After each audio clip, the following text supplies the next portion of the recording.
Hello, everyone. Welcome to the Cybersecurity Recruiter podcast. Today I'm joined by Chad Fullerton. How you doing, my man? Doing great. Thanks for having me.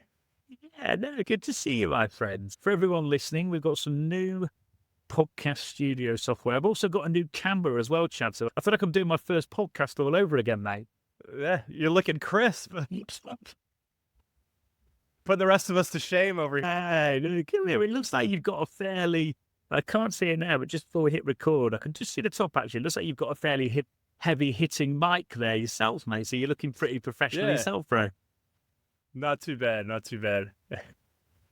Cool, mate. And I'm just going to do you a bit of an intro, Chad, to the listeners that don't know you, mate. So started off like in the US Navy, and then came out as an application engineer. You were also an application programmer. Then you went on to your next position at Ariento, and you started up there as a technical operations manager, and you progressed and got promoted up to director level. You're currently at ECI and have been there for over 4 years now. You started off as a associate director, and you've been promoted a couple of times, mate, to firstly to director and then to VP of information security. So yeah, welcome to the show, mate.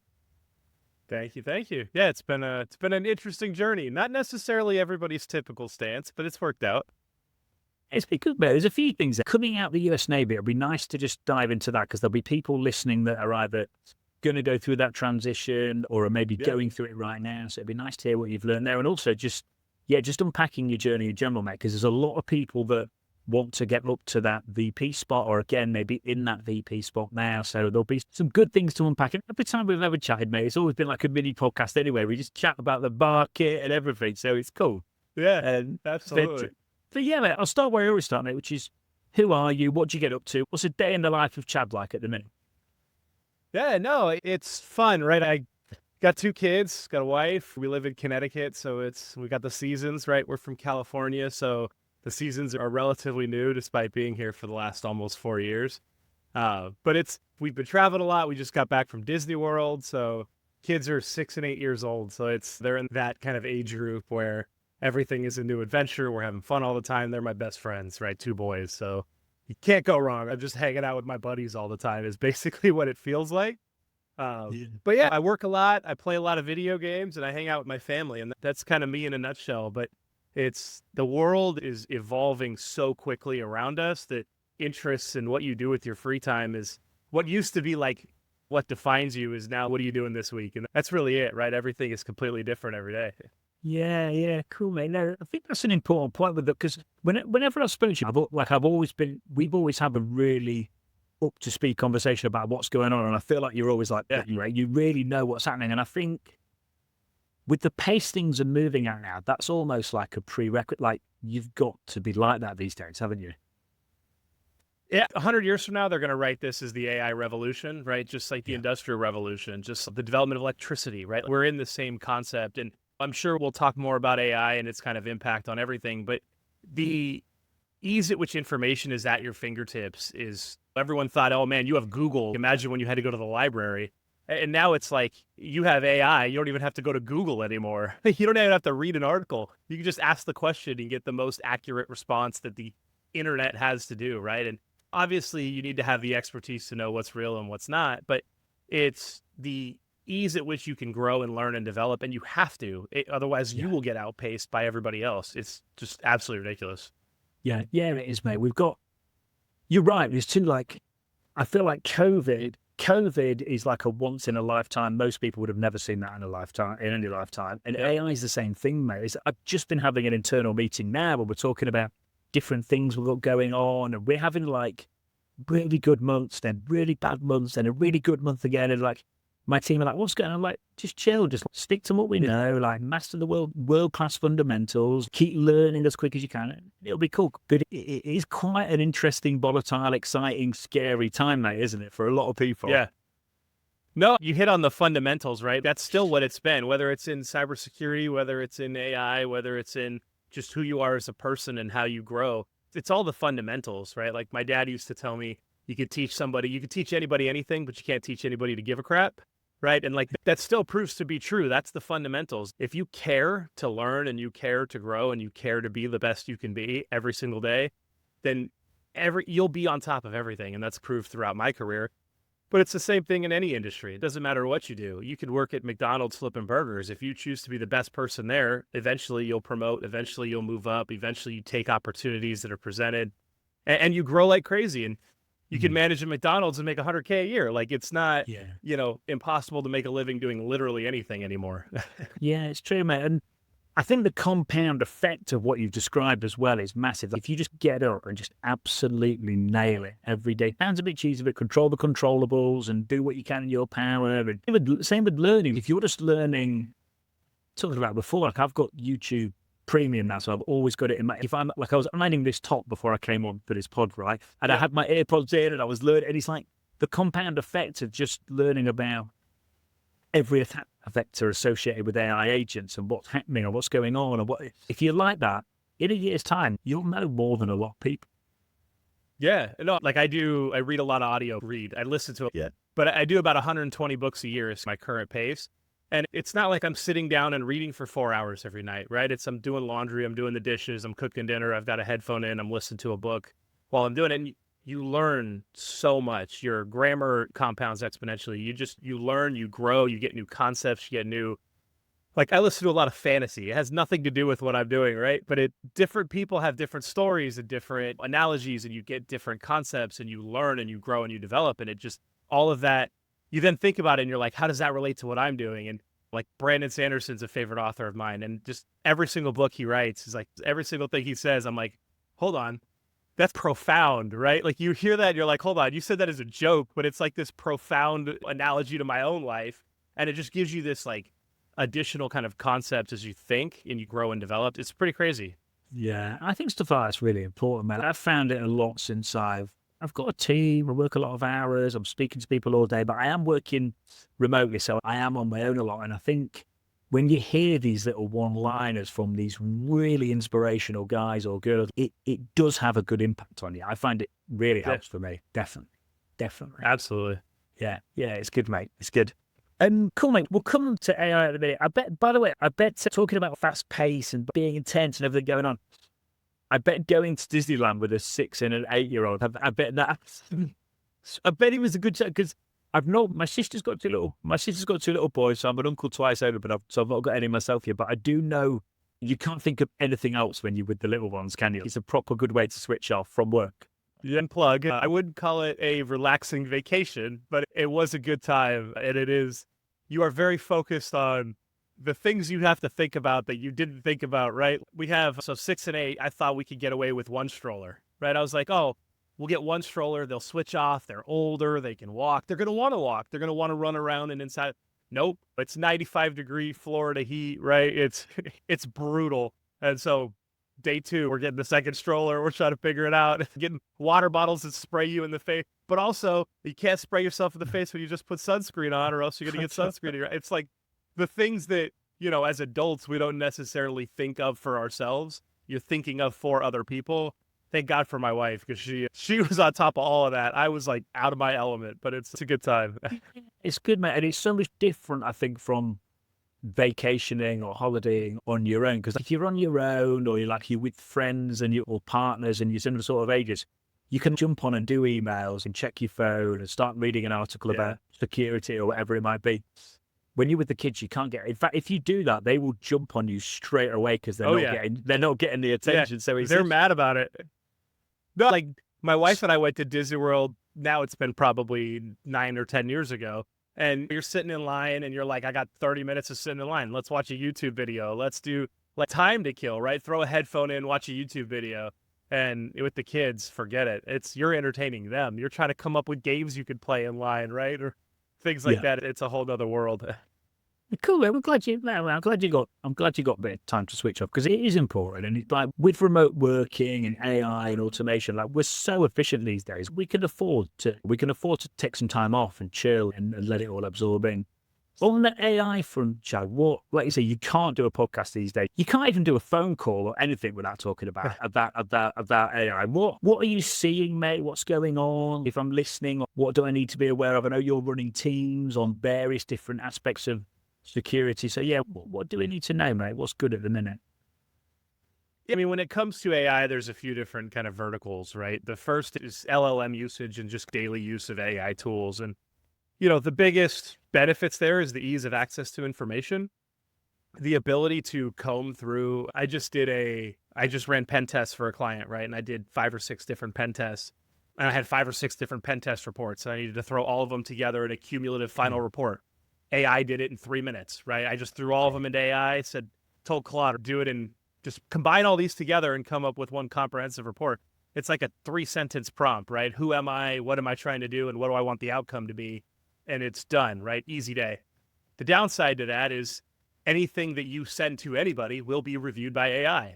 When you look at, if you own security processes or you own security practices or you own any type of deliverable that's going to be sent to anybody, it'll get reviewed by AI, right? Whether it's a contract, whether it's a security report like a SOC 2 report, whether it's anything. Those are the things people don't think of. I can hide things in the fine print. Nope, because my wife just started a new job, right? The first thing we did was throw her new contract into Claude and say, what do I need to know? It took me 45 seconds and I did it from my phone, right? It takes no effort whatsoever. And Claude reads through the 15-page contract and says, here's the good, here's the bad, here's how it aligns to the industry standard, like all of that stuff, right? Everybody who uses it is more armed, right? But that also means that anybody you speak to, expect them to be more armed with information as well.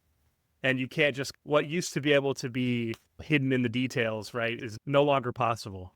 Yeah. It's pretty crazy, right? And that's just the LLM side. That doesn't even get into the security tools, the development tools, just on the LLM side, which is where most people live with AI today, right? I'd say 75% of your AI users are still in that LLM world. And then there's the 25% that are working on offensive, defensive security, working on software development with Claude Code. It's bonkers. Claude Code is my new best friend. It's like, I swear, my coworker is Claude now. Like I'm so all in, it's not even funny. And Claude Code gives you the ability to develop what people 10 years ago would sell as $50,000, $100,000 a year applications in weeks with vibe coding, right? Now, obviously, vibe coding has its own set of risks, but if it's something that you're using for like internal processes or internal applications, or, hey, I just need something that, my example of using AI to combine documents, you could code an app that does that and code it in a week and never have to use AI credits again, right? You could just build the app that does it, and now it runs locally on your machine, and that's its only output, right? And that's where success, in my opinion, with the use of AI is people that look at everything they do and go, can I use AI to do that? Or can I build something that replaces me having to do that? And I think that people have a lot of fear of, I'm going to automate myself out of a job. But like, automation has existed for 20, 30 years. Automation is not a new technology. Using AI to develop automation is new, right? But I was just telling my associate director, Jacob Little, this earlier today, is like, you, as a software development company, you never know exactly what your customers need because you don't do what they do. You're a software development company. You develop software. You have a bunch of coders. You have a bunch of database guys, back-end guys, front-end people. That's what you do. You've got salespeople. You don't know the industry that you're supporting as intimately as the people who live in that industry. So now what Claude Code has done is say, you don't need to develop the software development skill set. You can develop the skill set of what you actually do every day, and Claude will be the software developer, and you tell it what you want it to do, right? It's got ups and downs, but it's a whole new way of building that is, in my opinion, going to be like part of that AI revolution, right? Is people that actually do the work are going to develop tools for doing the work as opposed to software development companies, right? Yeah. Chad, there's loads of stuff there that you said that's really interesting that I really like. It's like, so what we're saying is before, like, the problem and the solution would have been in the coding, whereas now the problem to be solved or provided the solution will be making something so operationally efficient to that industry. That's what's going to get a SaaS product market share, or that's what's going to keep a SaaS product competitive. So it doesn't necessarily, like, the whole thing about people getting scared or, like you said, automating their way out of the job, it doesn't do that. It just shifts focus more than anything. Is that what you'd say? Yeah, I think that the more people are focused on being in front of clients and being speaking to people and being in front of the kind of consumers of what they want to do, the safer they are, right? If you're somebody who lives in the closet and you're just all I do is code and nobody knows I exist, Yeah, the more that AI develops, the more that tools develop, the less necessary people that do that become, right? But the more that people go, hey, let me talk to consumers and see what you need in a product. What is it you want this to look like? Cool, got it. Those people will exist forever. There is no world in which, because the AI tools don't replace people that understand the work, right? I mean, sales is always a forever safe job because no matter what it is, you're always going to sell something, right? People that did sales now sell AI. You're still selling stuff, right? But it's that client-facing human interaction, understand the workflows, understand the work. Those people that are able to say like, and even if you were going to vibe code everything in this world 2-3 years from now, where everybody's just going to vibe code everything with what'll be like Claude's Griffin 45, whatever the heck it's going to be in 2-3 years, right? Even if you take that, it's not as simple to say, hold on, I'm busy doing work all day, every day. Let me now go open Claude and go do development, right? But if you have somebody who's that man in the middle that says, hey, let me watch what you do in a day and let me think of ways in which I think you can automate and save 2-3 minutes here, 2-3 minutes here, 2-3 minutes here, and I can go develop that for you in a week or two and give it back to you to test, and we could do this kind of workflow thing where I can make products and services and operations, et cetera, that significantly streamline the work that you do in a day. 2-3 years from now, we're going to be looking for those 5 to 10 minute savings every day. That's what we're going to be looking to automate. And those add up so quickly. And those are the people that's a valuable service forever, right? That's never going to go away.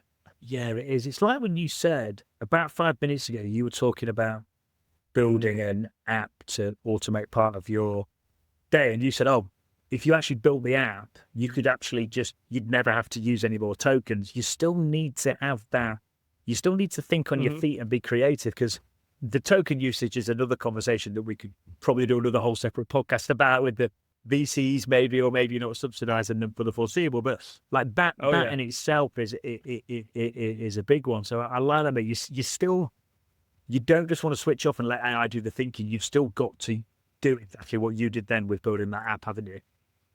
Yeah, no, it's as I develop, I think, look, I'll pay upfront token costs and I'll use my Claude Code credit to the upfront, but I don't want to have Claude console credit on the back end, right? As much as I can do upfront in the development to not have console credits on the back end. And I think that's where a lot of these software development companies have to think is, can I build the application to do the things that people are doing with AI so that there isn't token cost associated with it? Otherwise, your monthly cost for your application is useless because I can apply that towards my token costs. But yeah, the token cost thing, like you said, that's a whole conversation, but it is a monster in and of itself. It is, mate. And at scale, for 100 or 200 person company, it will affect them. Imagine someone with like 25,000, 50,000, a few 100,000 headcount.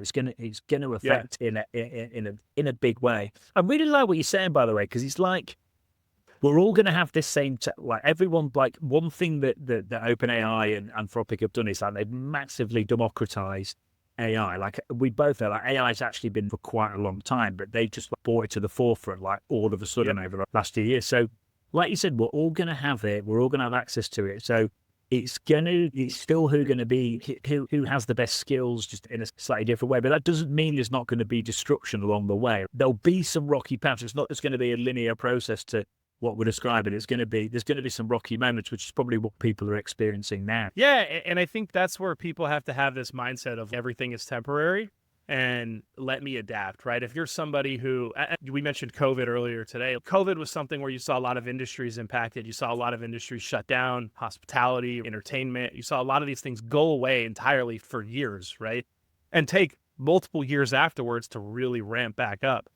If you sat there and you said, guess I'm done now, then yeah, okay, you're going to be out of a job, right? If you're somebody who's looking at AI going, that got rid of my skill set, guess I'm out of work now, then yeah, you just got AI'd out of a job. And that's a personal mentality thing, right?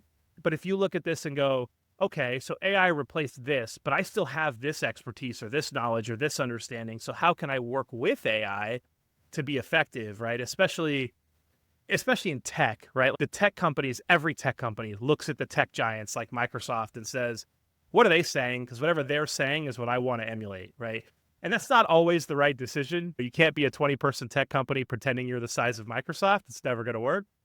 But when Microsoft makes statements like, oh, a person is 3 times more valuable to a company a team with AI is 100,000 times more profitable to the company. And they make those big, bold statements. Tech leaders, CEOs of tech companies, they look at those and go, okay, so I expect to see that from my team, right? I expect to at least see some sort of subset of that. So if you look at AI and go, scary, run away, then yeah, you're going to get outpaced. It's just, that's the nature of the world. It's just like the Industrial Revolution, right? If you were somebody who only did this thing where you put this screw here and they made a machine to replace it, then yeah, you're out of that job. But if you said, hey, I've got a ton of experience in running a shop floor or understanding the process of building this tool or understanding how A goes to B goes to C, you still had a job and you were able to adapt that skill set and apply it. And it's the same thing with AI. Yeah, it's so true, Chad. And like, I think as well, like being really careful about what mindset you choose to adopt and what you're saying. Because I've had conversations on the phone at the minute, and then something's popped up on my LinkedIn, and I know it's picking up keywords of what I'm saying because it's posting me stuff that is exactly what I've been talking about. And I think that can play in a really advantageous way or a really negative way. I think if you're getting really down and negative, AI's doing it, you're probably going to start seeing posts about AI taking everyone's jobs. On the flip side, if you're being really positive and making some good learnings and being really innovative, you're probably going to start seeing articles of the reverse effect. So I think it's really easy for these feelings to get heavily amplified one way or the other. Yeah, no, it's funny. I actually just posted about it on my LinkedIn not too long ago, that it's a quote by Brandon Sanderson, and I won't be able to do the quote in its entirety because it's like I'm terrible at it. But basically it says what you put into the world is what you get out of it. And it takes significantly more energy to come back from being negative. So there's this concept of somebody who's on a hot streak or they're winning all the time. Why are they winning all the time and why am I not winning? I have bad luck. They have good luck. No, it's because they go into it thinking I'm going to win. Me winning is the only outcome. And every time they take it, they lose. It's not a loss. It's a step back towards their next win. And they put that energy out there. That's, to your point, like all of our phones listen to us, right? The people who don't want the smart home stuff because it's going to listen to you. Yeah, but then you walk around with like spy device number 1, right? Like it literally, everything listens to everything we say. But you know, that concept of I'm going to put positivity into the world and I'm going to get positivity out of it is 100%. It's 100% true, right? Like I've had multiple setbacks in my career, yet now I'm 34 and a VP. Like you don't get there by being like, oh, I hope the world gives me something. No, you take it by the balls, right? You gotta do it. Yeah, you do, mate. And it's so true. And people will look at your profile and be like, it's all right for him. But I say it hasn't always been. I know anyone that's got to your level. I know from one thing the podcast has taught me, like you see people that have had success, like no one's come on and gone, yeah, what it was, I got into security. It was all fine. I got loads of promotions, never had a setback. It's all been sweet. Podcast over. That said no one ever. It just doesn't go down like that. But it's so true as well about, like I've got a friend, he actually rang me this morning. He's done very well in property. Like he buys houses and then sells them and keeps all and rents a lot of them out and done really well over quite a long period of time. And he's like, well, you've just got like super, super positive. Like this guy, like you could be having the worst day ever. Like he rings you and you're just pumped. And it's so true because that energy, it does carry through. It's an interest. So basically, if you're in a negative frame, you basically, what that quote is saying, you got to work twice as hard to basically just get back to where you were. Yeah, you've got to work to get back to neutral to then get back to going to positive, right? And think about it. If you, as much as it's unfair of the world, and we can all sit here and say what's fair and what's not fair, but if you go on LinkedIn and you post about, oh, my employer sucks and this sucks and that sucks, like if I'm a future employer, do I really, like I look at that and I go, do I really want to, like, you may be great, you may not be, but there's a lot of potential drama or potential backlash that like I've got 1,000 people applying for a role. Are you the one I want to go for? Right. And we talk about AI, like AI profile scanning it takes 2 seconds. Like all of this stuff is so easy. And like, I'm somebody who reads, I had a role open recently. I had 400 applicants. I read 400 resumes. Like I didn't dump them into AI. I read 400 resumes, but I'm reading for keywords, tricky phrases, right? I'm reading for certain things that show that you know what you're talking about, right? I'm not reading 14 paragraphs of a 3-page resume every single time. So using the things that are available to you, but like look at people's LinkedIn. As soon as I get to here's my top candidates, I'm looking at your LinkedIn. I'm going, do I want to work with this person? Those are very real things. And I've hired, my team is like, all the genders, all the races, all the everything across the world. I've got teams across the world, right? It's like none of that matters. But what I care about is, do you give a shit? And can I vibe with you? And the experience, like if you got to round 3 of an interview process or round 2, like the experience has to be there already. Yeah. But so does everybody else's experience. So then we get into who are you as a person. And so that's where the positivity, if you show up to an interview and you're like, we're talking right now, and you're like, yeah, this shit's great. Okay, I feel like I can work with you. Like working with you is going to be an exciting experience. You're also going to make me better, right? Because that's part of it. If you're going to make me worse, do I really want to bring you on? But if you're going to make me better too, as a leader, I want to surround myself with people that will challenge me and also make me better and make the team better and make the company better. Because that's how everybody improves, right? Yeah. Yeah, mate, it's good, such good insights of people there, because it's so true. And again, it doesn't matter where AI goes, automation, technology in general, like what you just said there, like every VP, leader, business owner feels the same. Like you care about how people you bring in make you feel, how they affect your, like these, again, like back to fundamentals, like that's never, ever going to change. Ever. Yep. Yeah. And that's, fundamentals is the best way to put it. Yeah, it is, mate. But yeah, no, it's true. On the thing as well about, I saw it the other day, like, I won't name the company, but they were like, done a load of layoffs, hiring everyone straight back. Maybe they're hiring people back at a cheaper rate because there's blah, blah, blah, whatever. And it's like someone put a comment, are you just hiring all those people? It's like, why? Obviously, people maybe are getting emotional on the market, but you're right. For everyone listening, like, you do not want to be going down that route. It's just... Like I see it as a recruiter, by the way, Chad, and I'm like, ooh, like even if you're a perfect fit, if I was hiring for you and I was like, that guy's a perfect fit for Chad, I probably wouldn't not even probably, I would not be presenting that profile to you, because I just don't want to, I don't want you to have to put up with the bullshit that you're probably going to have to put up with in 12 months' time. Yes, especially like for you, right? That's your reputation. That's your ability to keep working with a company. You're putting who you are and what your business does on the line. Yeah. And if you bring that person and 3 months later, I'm like, who is this clown? This is terrible. I had to fire them. I had to do this, or we had to do that. And then you're like, damn. And especially, I know you do a lot with replacing people, and hey, if there was a bad fit, we're going to make it right. And that's now your time and money and resources that you're spending. And they say hiring people takes 6 months of time off the table, right? And it's so true. And especially if you're not using a good recruiter, right? Like it does take a lot of time off the table to read those 400 resumes, to do those interviews, to train people, to then go, okay, you've been here a couple months. Now let me put you in front of clients. There's a lot of ramp up time. And I get it. People have strong emotions, but like, I think people forget LinkedIn's a professional network, not a feelings board, right? Keep that to Twitter or X, right? But like I think it's more so just that mentality, right? If I have strong feelings and strong emotions, I talk to my wife, I talk to my friends, my parents, my therapist, whatever. I don't talk to the internet. You're never going to get what you want from the internet, right? So I keep my professional, my public is public, right? And that's at least as best I can. It's funny, I was talking to some friends yesterday about when I got my clearance for the military, because I had a clearance. And they tell you, hey, for this type of clearance, we're going to go through your social medias, we're going to go through whatever.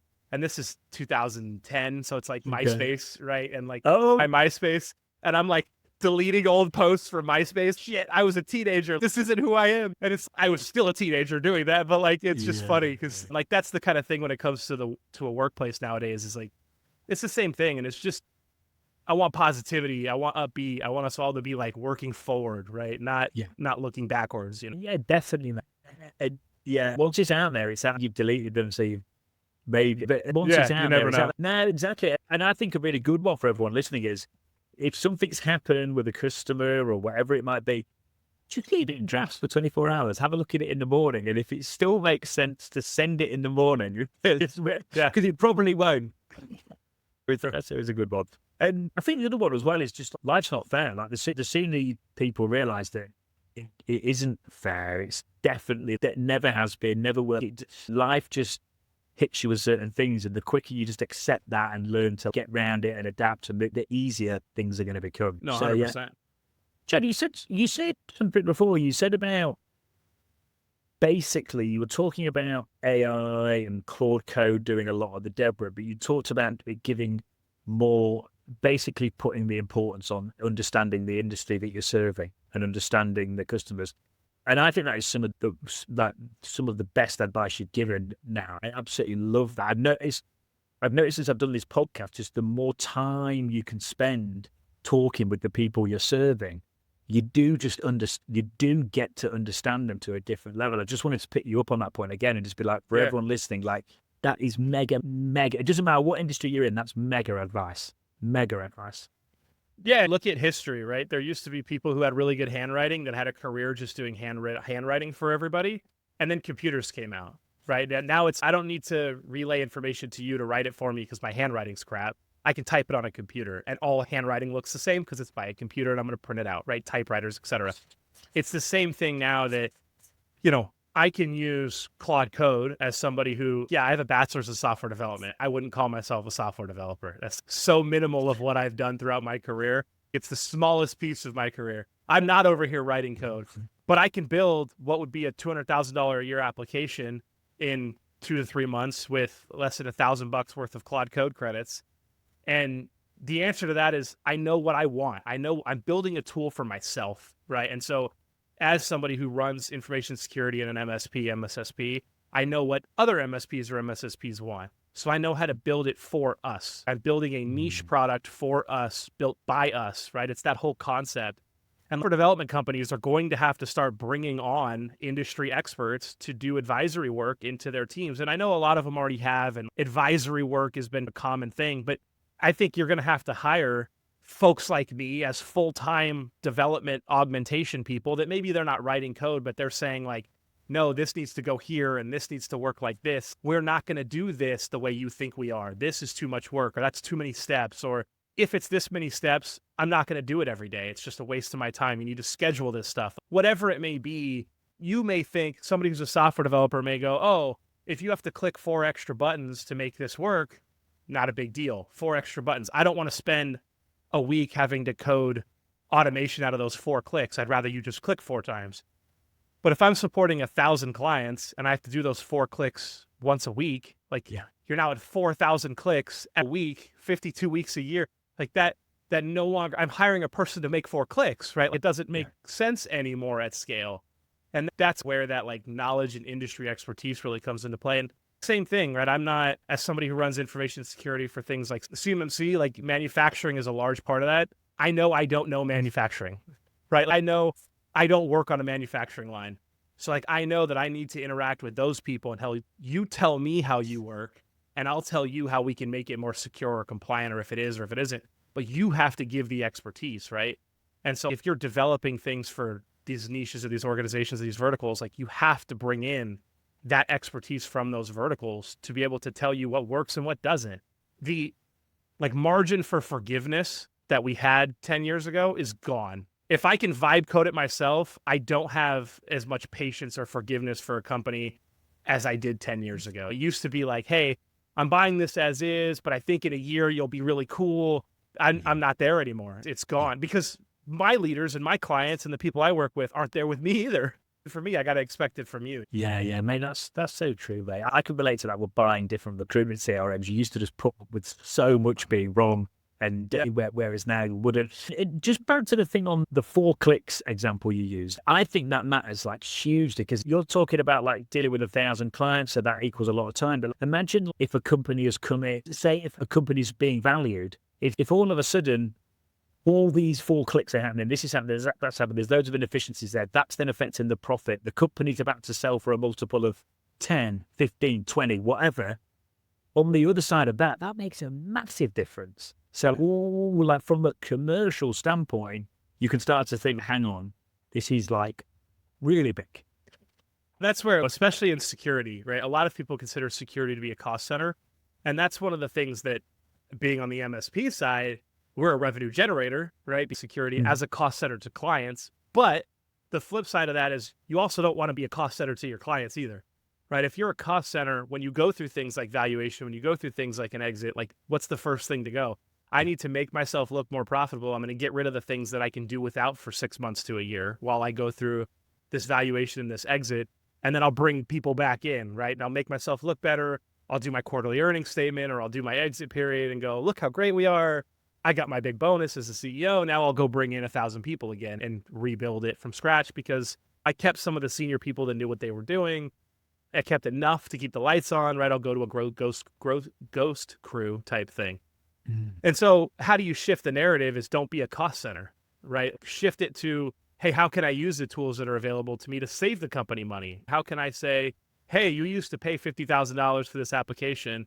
I've completely vibe coded it away, right? Or I've built a process that gets rid of it, or I've been able to find inefficiencies that have saved us X amount of money. So now you are offsetting your cost by being you and doing the things that you do. And same with your clients, right? If you're getting in front of your clients and saying, hey, we're now building a relationship. We now have this kind of working relationship. You're now a value to the company because you now are generating revenue. You're generating impressions. You're generating value to the company as opposed to just being this like closet gremlin that's, yeah, I get paid and I do what I'm told to do and I go home, right? If you're out there going, hey, where can I make a difference? Even when it's time for those valuation cuts and those like, how do we bolster things? If I saved $200,000 a year, if I say, hey, boss, you can cancel that subscription or not renew that because I did this, the boss is looking at you going, damn, all right, cool. I'm going to go with that because now I just saved 200 grand a year, right? Like I just saved X amount of money, which now bolsters my revenue, which bolsters my profit margin. It bolsters how much money we take home. It bolsters our valuation. Like so many things change, right? And the same thing with you're going like, hey, we can support 10 clients today. If I do this, we can support 11 or we can support 12. We can support 13. Like now you're saying, not I'm going to reduce headcount, not I'm going to get rid of people. It's I'm giving us room for growth. And that's like a huge value add to a company, right? You need to have that room for growth. Yeah. Yeah, no, thanks, Chad. Yeah, it's so interesting. You're talking about the revenue cost, talking about the advisory piece as well, talking about having experts coming into apps, because it's like when we move back to shifting focus as well, and I'm going to try and hopefully I can articulate this properly what I mean, but like in a SaaS product years ago, not even years ago, not that long ago, you'd have had someone that's there coding that could have kept their hoodie, mind their own business, not even that long ago, and they'd have got away with it and they'd have been fine. But because the area of focus now is moving away from that, you've got to be so much better on the stuff you're thinking about, like how can I add value? What else can I do? What else can I do? What else can I do? What else can I do? How can I advise? How can I communicate this to my boss or to my end client so they actually know that I am saving them on X, Y, and Z? It's like really moving away from this low level stuff to more of this like communication, commercial awareness, advisory. Like I can really see that shift. No, it's a direct example in my own, what we do every day is like we run GRC. There's 6 different things that are like deliverables that we provide to clients, right? I have about 100 clients that are on our GRC. And so we're providing these 5 or 6 or whatever it is, different things to these 100 clients. And I have advisors that work for me that provide these services. 3 years ago, it was get the policies out the door, right? I need written policies. That's the big thing I need. I need a security assessment that says I'm doing a good job because my investors want to see it. Now it's like, that's table stakes, right? That's just expected outcomes. I bought the service. I expect those. That isn't the value that you're bringing anymore. The value is, hey, can I put you in front of a potential investor that wants to talk to somebody who knows our security and knows that we're good? The closet gremlin can't answer those questions. The closet gremlin can't do that. Somebody who can advise, who can be client-facing, who can get in front of somebody, 30-minute meeting with a potential investor, they now feel warm and fuzzy about our client's security stack. Our clients, wow, I could not have done that without you because I make investments. I don't make IT decisions. So you just secured that relationship forever. Like you helped them secure that investment. They now look at you and go, I can never lose this. Like that's a service I'm keeping forever. And not only that service, I want to keep that person. So a person comes out and says, hey, we're taking that person off your account because we're going to move them over here. No, I want that person. I want to keep that person because that person got me this. So now you're of value to your clients. That's a good sign that you do. I've had that over the years in recruitment where it's like they won't let you off the account. And that's when you know you're smashing it. That's a good sign. Yeah. Yeah. If you're listening to you speak there, Chad, and some of it may sound overwhelming and stuff like that, keep in mind, like, we're obviously living in the age of the internet and YouTube and all the discourse and everything that's going on. You can get stuff related to your business. There's plenty of stuff out there related to MSPs, and then you can look at what other people are doing, and then you can build on it and tailor it to your business. Like I've had it with our recruitment agency. Like I actually paid someone to come in and they did some like consulting for us, and that really got my creative juices flowing now. And I'm like, we can do that. Because at first I was a bit like, God, everyone's talking about this. And I actually felt like everyone was getting miles ahead of me and stuff like that. I used to find it so easy to keep up with what was going on. And I was starting to feel a bit overwhelmed. So if anyone is listening, like going, wow, like this is, just go and look at something that's similar to your job or your business or your industry, because there'll be almost like a rough roadmap built for you already, and then you can build off that. No, I tell people to work backwards, right? That's the way my brain works. It's always when I was in high school doing math problems, it was like, I know the answer, now let me work backwards to how I got there, right? That my brain has just always been in this work backwards type flow. But if you're developing applications, you go, what's a competitor that's doing something similar? Maybe they're not doing it exactly how I want, but what are they doing that's similar to what I want? Let me work backwards from there and get it to be the way I want it to be. Maybe I have this revolutionary idea, but an idea is great. How are you going to action an idea? You need to get to something, right? And so working backwards, it's the same thing with people's careers, right? If you go, oh, I want to get into cybersecurity, but I don't even know where to start. Okay, where do you want to end? Let's look at where you want to end. And if you don't know where you want to end and you're like, I'm just along for the journey, like maybe do a little introspective and think, hey, at least the next couple years, here's where I want to go. Or, hey, what are some life goals that you have?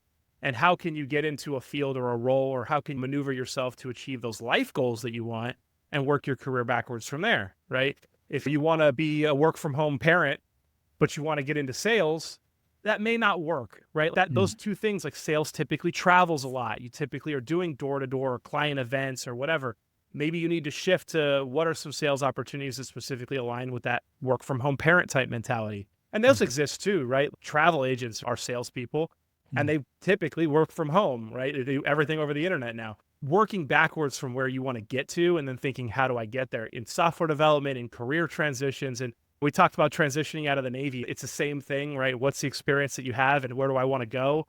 How do I work backwards from there? It's all very aligned. That is a great way to look at things.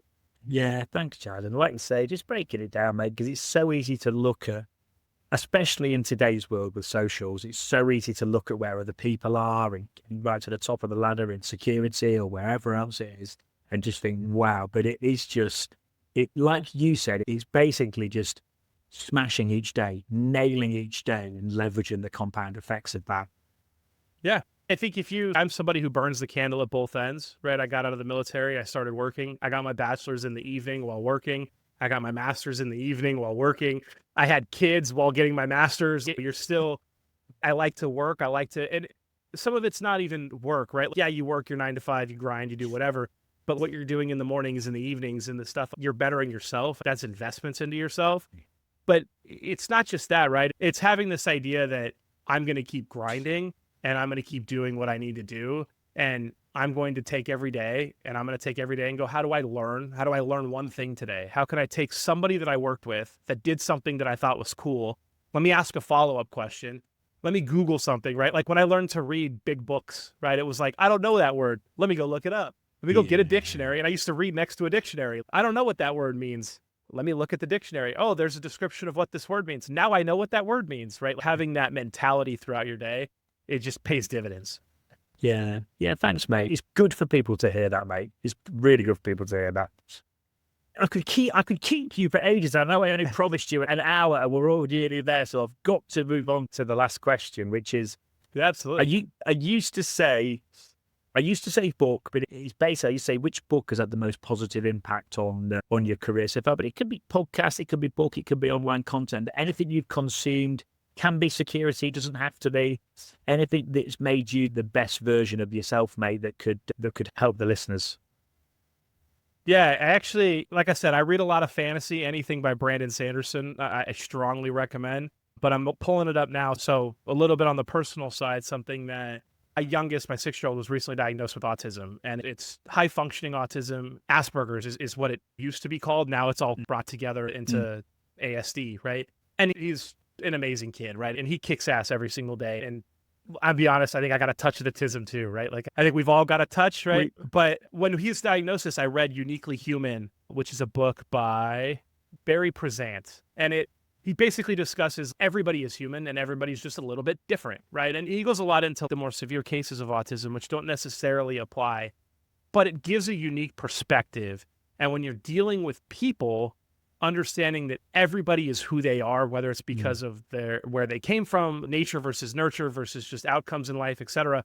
And I'm somebody who advice I got early in the Navy, right? One of my first real mentors, his name is Ryan McClure, and he had a significant impact on me. He said, "Hey, you're the smartest person in the room, but if nobody respects you, then who gives a shit, period."